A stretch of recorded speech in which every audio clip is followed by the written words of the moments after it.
Salut à toutes, salut à tous, bienvenue dans Hyperlink, votre cocktail de BD de Pixel qui décortique l'actualité et l'écosystème de la pop culture et qui aujourd'hui a mis son plus beau smoking puisqu'on va parler de Jackie Chan, non, d'espionnage avec le manga Spy Family de Tatsuya Endo édité chez Kurokawa. Et pour en parler avec moi aujourd'hui, nous sommes avec Pierre. Comment ça va Pierre ? Coucou, et bien en bonne santé, pas confiné, mais bientôt le week-end, donc plutôt content. On est content effectivement, bientôt le week-end après une semaine ma foi fort physique. Nous sommes également avec Ariane, comment ça va ? Ça va très bien aussi, très contente d'être là pour parler de ce manga que j'ai beaucoup aimé et de faire mon premier manga avec Hyperlink aussi. Yeah. C'est vrai effectivement, voilà, félicitations. Merci. Et tonnerre d'applaudissements également pour Cédric, comment ça va Cédric ? Ça allait jusqu'à ce que tu fasses ta hot tech pourrie sur Jackie Chan et le smoking, donc au demeurant tu devrais avoir honte de toi, moi j'ai honte pour toi et honte pour la nation quoi. Mais du coup, est-ce que Spy Family se déroule dans le Bronx aussi ? Donc alors, Spy Family, une super critique, on va y aller, hein. Après le jingle, allez, salut. Allez, bon, vous pouvez nous suivre évidemment sur les réseaux sociaux, sur Twitter, sur Discord, sur YouTube et sur Twitch. N'hésitez pas à partager avec nous votre ressenti sur Spy Family. Là, on va parler des 3 premiers tomes. Donc si c'est une série que vous appréciez, dont vous attendez beaucoup de choses, n'hésitez pas à nous faire savoir dans les commentaires et à échanger avec nous sur Discord. C'est parti pour la critique. Minable, méga minable. Faudrait trouver un argument plus original. Alors, Spy Family, Pierre, est-ce que tu peux déjà nous le pitcher ? Alors dans un contexte de simili-guerre froide, nous suivons l'agent Twilight, espion solitaire extrêmement efficace et expert du déguisement. Pour sa prochaine mission, il doit approcher le chef d'un dangereux parti politique. Il devra pour cela réaliser la tâche la plus difficile de sa carrière, fonder une famille, rien que ça. Sous le nom de couverture Lloyd Forger, il se liera avec Yor, une tueuse à gages de premier ordre, et adoptera Anya, une petite fille capable de lire dans les pensées. Petite subtilité cependant, hormis Anya, aucun des membres de cette nouvelle famille ne connaît la véritable nature des autres membres. Alors c'est un manga qui fait sensation, mais il a je crois un parcours un peu atypique, est-ce que tu peux nous le rappeler ? Oui, en effet, c'est un manga qui sort de la plateforme numérique Shonen Jump Plus de la Shueisha. Donc la Shueisha, vous connaissez peut-être l'éditeur, c'est l'éditeur de Dragon Ball, Naruto, One Piece, etc. Bref, tous les gros blockbusters du shonen, je vais pas tous vous les présenter. Elle compte actuellement 6 tomes au Japon et fait des chiffres de vente absolument délirants, et ce depuis les tout débuts, puisqu'à son premier tirage, elle a dépassé le 1 million d'exemplaires, ce qui en fait le premier manga du Shonen Jump Plus à atteindre ce chiffre absolument délirant. Aujourd'hui, elle compte 8 millions de tomes vendus alors que la série n'a toujours pas d'adaptation en anime, ce qui est assez exceptionnel. Concernant le genre de la série, donc on parle d'une série plutôt typée action-comédie dans un cadre historique européen. Mais attention, il y a quand même une petite subtilité, c'est que l'inspiration à la vie réelle s'arrête au contexte simili-guerre froide de la série. Dans un premier temps, les noms des lieux de la série sont fictifs. Par exemple, l'action se déroule dans la ville de Berlin, qui s'écrit comme Berlin mais avec un T à la fin. Également, si vous trouvez une époque dans l'histoire où se côtoient à la fois une milice en uniforme nazi nommée les SSS, vous remarquerez la petite subtilité, des personnages fringués typés années 50-60, genre grand manteau, chapeau feutré, etc., et des enfants qui enregistrent des dessins animés sur magnétoscope, vous aurez peut-être l'époque à laquelle se déroule Spy Family. Bon, vous l'aurez compris, la série se veut plutôt être un patchwork de plein d'époques allant de la Seconde Guerre mondiale à la fin de la guerre froide, ceci afin de donner un cadre familier au lecteur afin qu'il puisse trouver ses repères, et également pour que l'auteur puisse prendre des libertés historiques à sa convenance pour s'adapter à son histoire. Également le second degré et le caractère design plutôt atypique de la série, je pense surtout au personnage de Frankie qui est un peu le Simon Pegg de Lloyd, qui a une tête carrée et des yeux tout ronds, il a un design un peu rigolo, nous rappelle les revendications plutôt action-comédie avec des éléments de fantastique de la série, malgré quand même des ruptures de ton qui vont relancer l'intrigue de temps en temps, je pense surtout au dernier chapitre du tome 2, mais je vais pas en dire plus que ça. Alors on a un cadre qu'on connaît plutôt bien, de l'action, de la comédie, peut-être quelques éléments surnaturels, donc quand même une formule, on va dire, action-comédie déjà assez prépondérante dans le shonen manga. Comment est-ce que Spy Family arrive à tirer son épingle du jeu ? Malgré tout ça. Déjà, je pense que la plus grosse force de la série, c'est son trio de personnages qui sont vraiment adorables et qui se complètent très bien. Ils ont déjà tous un design épuré et rondouillard qui les rend très expressifs et très attachant direct au premier regard. Alors certes, on suit un couple de parents dont un est un espion et une autre est tueuse à gages, ce qui peut les mener à avoir des comportements assez froids de temps en temps, mais ces comportements froids sont contrebalancés régulièrement avec un bon gars qui tombe toujours au bon moment, ce qui arrive à les rendre d'autant plus attachants que de base. Ensuite, il y a le personnage d'Anya qui est vraiment toute mignonne, vraiment je pense que c'est mon personnage préféré de la série. Pour moi, je pense qu'elle pourrait donner envie à n'importe qui d'avoir des enfants. Si ma nièce pouvait être comme elle, je serais l'homme le plus heureux du monde. Et en plus, elle fallait être rigolote. Et moi, j'adore les têtes rigolotes. Félicitations, tonton. Merci. Plus globalement, la série interroge ce qu'est la famille et la responsabilité de chacun de ses membres. Par exemple, Lloyd, qui est un espion du coup qui a juré à une vie de solitaire, d'un seul coup il va se retrouver bon gré mal gré à devoir jouer les pères. Et par exemple, quand Anya va faire un caprice, il va se dire mince là je dois jouer mon rôle de père, qu'est-ce que je dois faire? Est-ce que je dois la gronder? Est-ce que je dois pas trop la gronder non plus, etc. Yor, qui quant à elle n'existe qu'à travers son frère et son métier de tueuse à gages, elle va plutôt chercher à travers son rôle de mère à s'affirmer en société.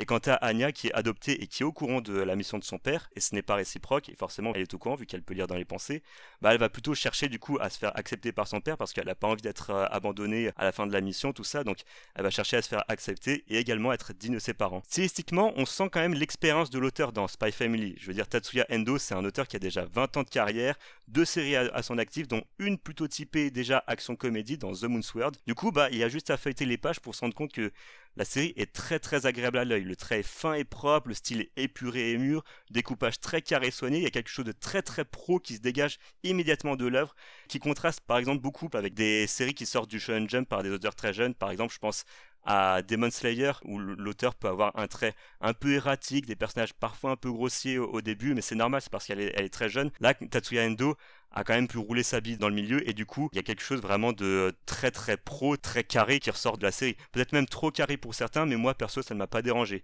Il en résulte du coup une texture extrêmement fluide, servie par un rythme irréprochable. Le mélange action-comédie fonctionne à merveille, et les scènes d'action ont de la patate et sont toujours claires. Mais du coup, pardon Pierre, je me permets de t'interrompre, parce qu'on parle quand même d'une comédie. Est-ce qu'on rit? Ah bah oui, on rit, et même beaucoup. Alors, l'humour de la série est principalement tourné autour de comiques de situation, avec un peu d'absurde, une grosse emphase sur les expressions de visage, comme je l'ai dit, et je pense que le chapitre qui synthétise un peu tout ça, c'est le chapitre de la sélection à l'école, où notre trio de personnages arrive dans l'école du coup, pour y inscrire Anya, et sont surveillés par la direction qui va du coup guetter le moindre de leurs gestes pour détecter le moindre de leurs faux pas.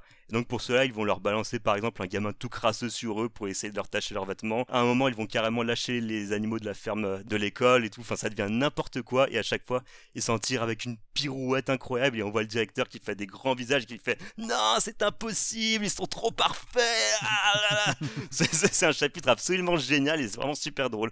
De toute façon, la lecture est très feel-good et fluide dans l'ensemble. La tension peut monter à de rares occasions, comme j'ai dit, mais globalement, on ne se prend jamais vraiment la tête. Ça ne se revendique pas comme étant beaucoup plus qu'un pur divertissement qui fait du bien. Je dirais le seul reproche que je ferais à la série pour l'instant, c'est que le personnage de Yor est un peu trop en retrait à mon goût pour le moment. En 3 tomes, on n'a pas encore pu la suivre durant une mission entière. Ces scènes d'assassinat se limitent à quelques pages seulement, et ce qui rend son double rôle peut-être un peu trop artificiel. J'espère que par la suite, l'auteur lui mettra quand même un coup de projecteur sur elle parce qu'elle le mérite bien. En conclusion, Spy Family est une série peut-être encore un peu sage pour être vraiment marquant, mais qui assure quand même rondement son rôle de divertissement. C'est pas une œuvre qui va brasser des thèmes très profonds, je veux dire, la famille, tout le monde y est déjà un peu passé, vous connaissez Mamoru Soda, mais c'est un manga très drôle pour tous les âges, à la fois léché sur la forme et attendrissant dans le fond, et parfois, il suffit juste de ça pour en faire une lecture de qualité. Spy Family ne me laissera peut-être pas un arrière-goût impérissable, mais pour l'heure, c'est une délicieuse friandise qui fait beaucoup de bien tant qu'elle est en bouche.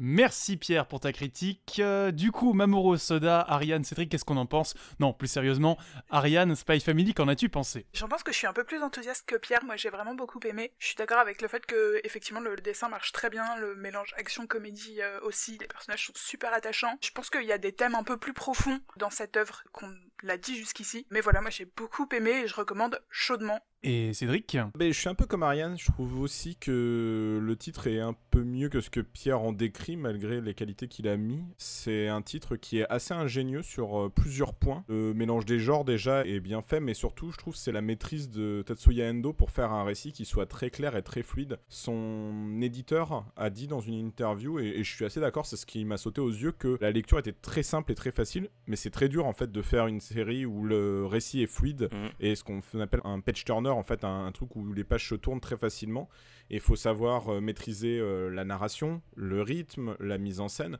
et tout ça il le fait très bien, Tatsuya Endo, dans ce titre en fait. Et en plus de ça, en plus d'en faire un page turner assez simple, moi l'un des gros points positifs c'est l'atmosphère, la lecture, on va dire au second plan sur le côté espionnage, guerre froide. On parlait des SSS, mais En vrai, ça fait plus penser à la Stasi de la RDA. En vrai, il y a une vraie ambiance mi-RDA, mi-russe pendant la guerre froide. Et c'est intéressant parce que c'est pas si gratuit que ça. Au demeurant que dans la tête du mangaka, c'est l'époque parfaite pour mettre en action des espions, des tueurs et tout ça. Ça marche aussi parce que c'est une époque, comme nous le montrait par exemple Spielberg avec Le Pont des Espions, pour donner un exemple assez récent, où tout le monde est ami, tout le monde est ennemi, on sait pas à qui se fier. Et même au sein de la famille, il faut savoir que la Stasi, par exemple, elle a des fois détruit des familles parce qu'on découvrait que le père était collabo et pas la mère, ou vice-versa. Et des fois, la famille même se donnait à la Stasi pour éviter tout problème. Donc, en vrai, malgré le ton très drôle, il y a une vraie dramaturgie qui naît de ces thèmes en fait sous-jacents de l'espionnage et du thriller. Pour le coup, on peut même penser, sur le cadre de la famille, à la vie des autres, dans un truc un peu moins léger. Ariane, je crois que la guerre froide, ça t'inspirait ? Ça m'inspirait, ouais. Cédric a tout à fait raison, je suis totalement d'accord avec lui. Et c'était effectivement ce à quoi je pensais quand je parlais de thèmes plus profonds. La guerre froide, c'est effectivement le grand terrain de jeu des histoires d'espionnage. Tout ce qui est le KGB, la CIA, etc. Ça fait les belles heures de James Bond notamment, auquel Tatsuya Endo fait beaucoup de clins d'œil dans son œuvre. Donc il y a clairement un vrai héritage assumé dans Spy Family. Par exemple, Anya, elle est le sujet d'une expérience en labo et elle est le sujet 007. Elle est fan d'une série TV d'espionnage dont le personnage principal s'appelle Bondman. Twilight, il a un peu ce côté très bien sapé aussi avec ses costumes, sa montre, tout ça. Enfin voilà, donc c'est clairement assumé. Cet héritage, il se traduit même dans tout ce qui est le contexte et l'environnement. Pierre disait que du coup, c'est effectivement des pays qui ont été créés par l'auteur. Il y a 2 pays qui se mènent cette guerre froide, qui s'appellent Ostania et Vestalis. Alors pour faire mon allemand LV1, Ost, c'est Est en allemand, et West, c'est Ouest. Donc on est vraiment sur de la caricature parodique en fait de cette guerre froide. On en parle d'ailleurs du rideau de fer au début du tome 3. Donc ce décor-là, il est pas du tout anodin, il est vraiment pas là pour faire joli, il est là pour faire parodique. Il est un peu là pour faire de la satire aussi, avec toute cette société de dénonciation policière, le SSS dont Pierre et Cédric ont parlé, dont la mission est clairement, c'est alors mot pour mot, de préserver l'ordre public en surveillant les citoyens et en traquant les espions. Donc tout le monde est un peu dans le même pot, tout le monde est un peu surveillé, le célibat est suspect, il faut être un peu marié parce que sinon on est un peu louche, ce genre de choses. Donc clairement, on est vraiment sur un contexte géopolitique qui est un élément important du récit d'espionnage de manière générale et qui se traduit aussi dans Spy Family. Mais justement, si la famille s'impose comme un modèle par défaut pour ne pas être suspect, là on parle par exemple, je crois comprendre au pitch, moi par exemple j'ai pas lu, je crois comprendre au pitch que Yor et Twilight sont pas au courant que l'un et l'autre sont des espions, et qu'il y a que Anya dans le triangle qui est consciente réellement de l'intégralité de la situation. Est-ce que c'est pas aussi l'occasion peut-être d'aborder certains non-dits dans un certain modèle de famille nucléaire qui se porterait pas très bien ? Du coup, oui, il y a clairement un contexte là-dessus où on a cette famille qui est très dysfonctionnelle, où en fait tout est construit sur le mensonge. Tout est bâti sur le mensonge et chacun veut vraiment servir ses propres intérêts. Ils sont tous en train de dissimuler leurs secrets aux autres. Chacun a vraiment sa couverture, donc on a l'espion. Pour le coup, on peut à proprement parler de couverture, il a son faux nom, etc. On ne sait pas quel est son vrai nom, d'ailleurs, à part Twilight, qui est son pseudo. On a la tueuse à gages qui dissimule ses activités, la petite télépathe qui, elle rêve d'une vraie famille et elle cache son don par sécurité. Et tout ça, c'est même renforcé plus tard par l'introduction d'un autre personnage de cette famille, qui est le frère de Yor, qui lui-même cache ses secrets à sa propre sœur, qu'il a pourtant élevée. Cédric, pardon, tu voulais rebondir là-dessus ? Mais parce que c'est ce qui est intéressant dans Spy Family, c'est que en vrai, une des raisons de création du titre, il s'est basé sur 3 de ses one-shots qu'il avait fait précédemment, et avec son éditeur, ils ont discuté du fait qu'il faisait souvent des œuvres assez sombres et qu'il voulait quelque chose d'un peu plus léger. Malgré tout, on voit que dans la légèreté se cachent des moments en fait de vraie tension, qui fait que le titre est pas à proprement parler une simple comédie. Et le personnage d'Anya en fait transmet beaucoup ce truc-là, parce qu'à travers Anya, on a un personnage qui a toutes les infos du truc et qui est la plus petite, donc qui a pas forcément la capacité d'analyse d'un adulte, mais qui pour autant, elle veut essayer de préserver au mieux le secret de tout le monde, parce qu'elle comprend que pour vivre heureux, faut vivre caché. En tout cas, dans leur famille, ça marche comme ça, et que une fois, on va dire, le mensonge mis en place, il peut se révéler quelque chose de plus honnête dans les sentiments. Par exemple, le personnage de Yor, effectivement, devient la maman de ce couple pour cacher sa couverture de tueuse à gages, comme le disait Ariane. En plus de ça, on est dans un pays où les femmes célibataires sont assez mal vues, donc ça lui donne une sécurité, on va dire, supplémentaire. alors qu'elle n'en a besoin d'aucune, parce que c'est elle la plus forte du trio, en termes de force physique pure. Pour autant, elle s'inquiète vraiment pour Lloyd et pour Anya, et elle veut vraiment, même si c'est faux, assurer un rôle en fait. Et en vrai, pour l'instant, le plus détaché de tout ça, c'est plus ou moins Lloyd, parce que pour lui, tout n'a qu'un seul et unique but, c'est sa mission. Mais malgré tout, on voit par moments que il s'attache quand même vraiment à ces deux autres personnages, et qu'il veut vraiment les protéger. Et donc là, c'est plus une confrontation morale pour lui de, même si c'est faux, est-ce que j'ai le droit à ce bonheur familial, parce qu'en tant qu'agent, plus j'ai d'attache et plus je suis affaibli vis-à-vis de mes ennemis. Et c'est d'ailleurs très bien ce qui commence à arriver dans le tome 3, où on voit des antagonistes qui pourraient potentiellement servir de différents points faibles de Twilight. Ariane ? Cédric a raison, et Pierre l'a déjà mentionné tout à l'heure, une des grandes forces du manga, c'est du coup ces personnages, chacun a son charme, ils ont surtout ensemble une très grande alchimie, et effectivement, la tension du livre, elle vient justement du fait que leur relation se développe petit à petit, ils s'attachent les uns aux autres, et en même temps, encore une fois, du coup, c'est avec des relations qui sont quand même basées sur le mensonge et sur le fait qu'ils connaissent pas du tout la vraie identité de chacun, et ça prend de plus en plus d'importance, notamment dans le tome 3. En même temps, en plus, le récit, pour moi, je le vois comme ça, mais te dis que globalement, c'est pas grave qu'ils mentent les uns les autres, parce que leur personnalité ressort au bout d'un moment dans le cocon familial, et donc du coup, grâce à Anya qui sert un peu de lien aux deux autres personnages, mais même chacun y met du sien, on voit que chacun découvre la vraie persona des autres. En fait, on voit que Twilight, malgré que ça soit un agent qui soit minutieux, un peu froid et très dirigiste, il a une vraie tendresse cachée pour Anya, même s'il la voit pas forcément comme sa fille. En tout cas, il s'inquiète un minima de son confort, parce qu'il pourrait très bien se comporter un peu plus durement avec elle. Or, il lui laisse passer pas mal de choses. Pareil pour Yor, auquel il est quand même très gentil avec elle. Donc, en vrai, on voit une vraie famille se créer à travers la difficulté. Et je pense l'un des trucs les plus intéressants, c'est de montrer ça, comment une famille peut se créer, même quand on n'est pas issu du même sang, même quand on n'est pas issu d'un vrai mariage. Et que des fois, une famille, c'est simplement le fait de s'aimer les uns les autres, quoi. Et donc ça marche très bien, je trouve, dans le récit. Ouais, absolument. Tout à fait Je d'accord. suis d'accord aussi. Et on en revient du coup à Mamoru Hosoda, peut-être un petit taquet à Shinzo Abe, je ne sais pas. Ariane, je crois que tu voulais parler un peu plus du personnage de Yor. Ouais, absolument. Cédric a commencé un peu à en parler tout à l'heure. Pierre disait qu'elle était un peu en retrait dans les premiers tomes de la série. C'est plus ou moins vrai, c'est vrai qu'on a un peu plus d'espionnage de Twilight que d'assassinat de Yor, mais ça se développe, notamment dans le tome 3, parce qu'encore une fois, du coup, il y a le personnage de son frère qui apparaît dans ce tome-là, mais elle permet aussi d'apporter des éléments assez importants à l'univers que crée Tatsuya Endo, notamment à tout ce qui est place de la femme, dont parlait un petit peu Cédric en disant que le célibat était suspect, que effectivement, du coup, elle a besoin de ce mariage pour se cacher, pour se créer une couverture, notamment au début, quand elle est introduite, en fait, ses collègues la cherchent un peu sur le fait que, attention, parfois on dénonce les femmes seules, tout ça, et en fait plus tard il y a pas mal d'éléments qui sont filés sur ce thème-là, donc sur la place de la femme, sur le fait que par exemple elle est très nulle en cuisine, et elle s'en veut parce que en fait elle est pas capable de faire à manger à la famille, et c'est Twilight qui assume ce rôle-là, et en fait il doit la consoler sur le fait que c'est pas grave, tant pis quoi, et elle culpabilise pas mal sur ce genre de choses, sur sa place en tant que mère et que femme. Cédric. Mais alors que c'est drôle, parce qu'en plus, petit à petit, le volume 3 l'a vraiment amené, mais en fait, les rôles, on va dire, sexualisés d'un couple sont inversés, parce que c'est Yor qui s'occupe, on va dire, de l'entraînement d'Anya pour des trucs sportifs ou quoi.